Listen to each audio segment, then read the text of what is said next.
એક બાળકની માતાને થોડું ઘણું વાંચતા આવડતું હતું.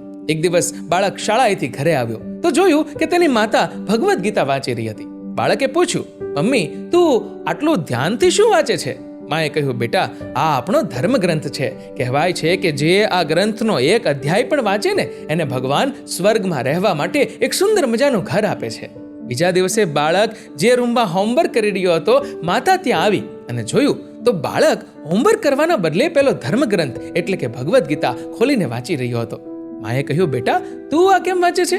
બાળકે કહ્યું, મમ્મી, હું આ વાંચું ને તો મને સ્વર્ગમાં ઘર મળે, અને મને ઘર મળી જાય પછી તારે ઘરની શું જરૂર? કારણ કે તું તો મારા ઘરમાં જ રહેવાની હોય ને.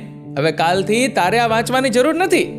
બાળકની આ ભોળી ભોળી વાતો સાંભળીને આંખમાં આંસુ સાથે માતા એને ભેટી પડી. મિત્રો, જ્યારે નાના હતા ત્યારે મમ્મી તો મારી સાથે જ રહેશે, આવી હૃદયમાંથી નીકળેલી વાતો મોટા થયા પછી ક્યાં અદ્રશ્ય થઈ જાય છે. સ્વર્ગમાં પણ મારા ઘરમાં તારે રહેવાનું છે એવું કહેનારા આપણે આ ધરતી પર જ મમ્મીને આપણાથી દૂર તો નથી કરી દેતા ને? કમેન્ટ કરજો, અને વિડીયો ગમ્યો હોય લાઈક કરજો અને શેર પણ.